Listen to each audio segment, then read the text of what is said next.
Hi.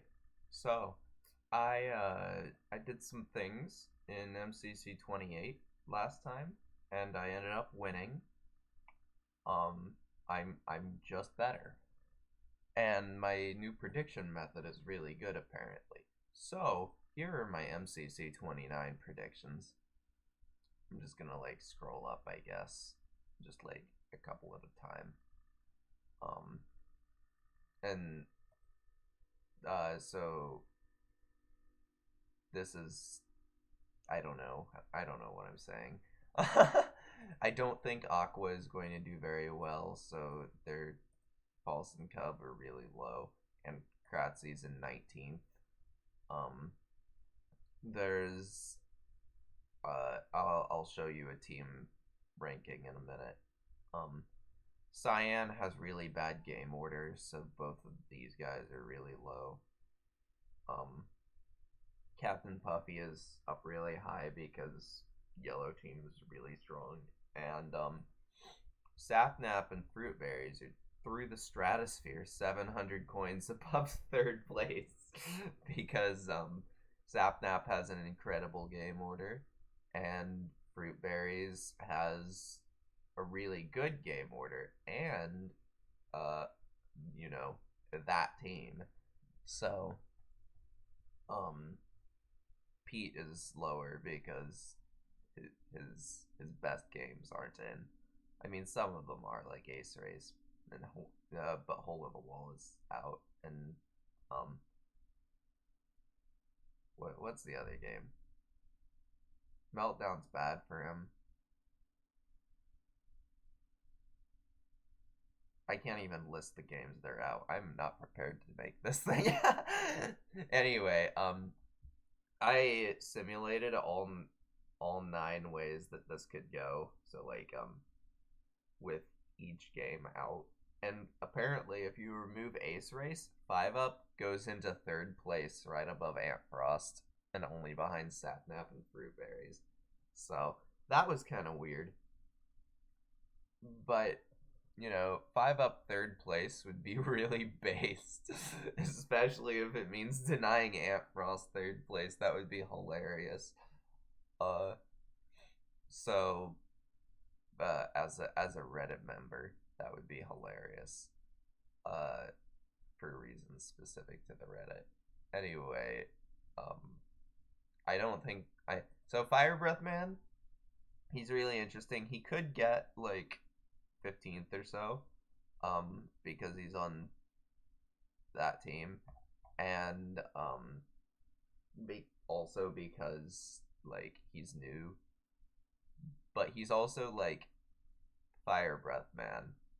I mean, purpled is purpled, and he still got 15th when he was new. But Fire Breath Man has like experience on top of being new, just like well, back when he was a tester. So that's a little bit. It's not really that much, but it's a little bit.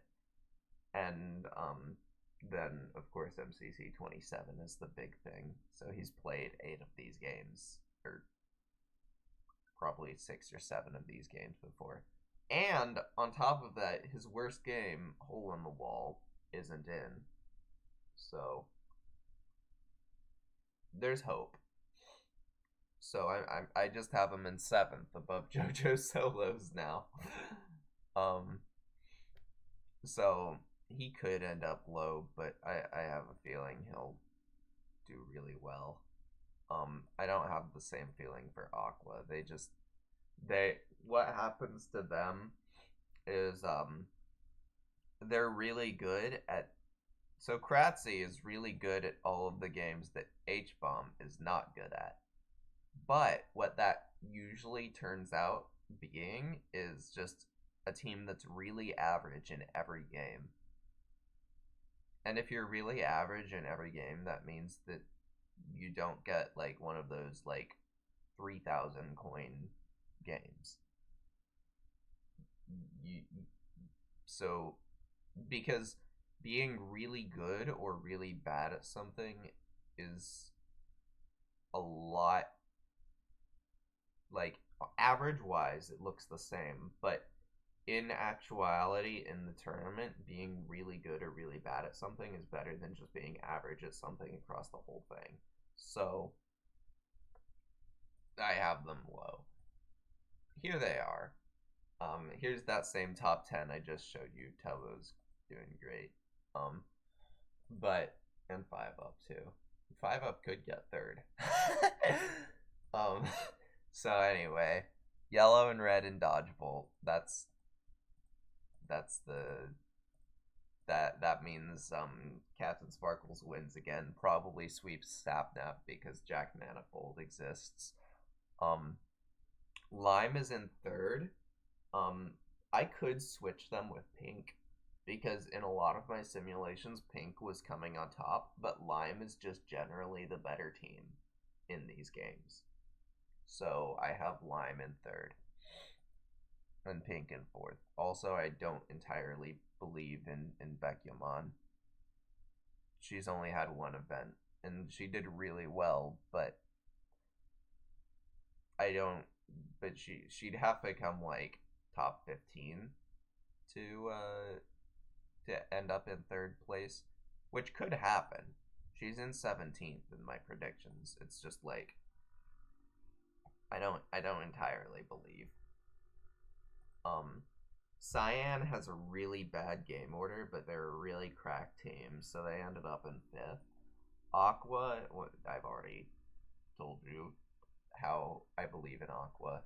Orange, I could see Orange coming lower, maybe like 9th, because teams without S tiers tend to do pretty bad,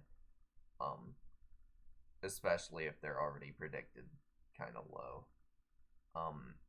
But they've got Rocket Spleef Rush. As long as they play that, they're in 7th. If they don't play Rocket Spleef Rush, then they get 10th or maybe 9th.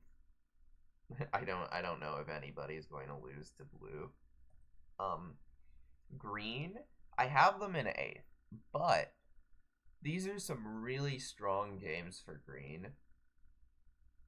They got rid of almost all of their weak games with the games that were announced. So I could genuinely see this team coming like 4th. But that's just how close the middle ones in this one are. Purple, I could also see this team coming 4th, but they'd have to play parkour tag last and win every round. So I have them in 9th just because parkour tag is the only game that they can do well in. Every other game, it's just like, oh, you got 8th. So yeah. And then blue. Blue is just not built to be competitive. That's the best way of putting it. It's just not a team that is competitive in this event, in this stacked of a roster. It's just not. So anyway, after getting 7 of my placements right last time, beating the power rankings barely, I hope I can do it again. If I can't, I guess I won't win this again. They said my team was in. How far up was this? Oh wait, this is room 2. I'm in dead last right now according to Scott's method, but Scott's method is kind of really bad at predicting tournaments, so I'm not sure if I believe that. I can do really well. I'm gonna win. I'm just straight up going to win. Let's go.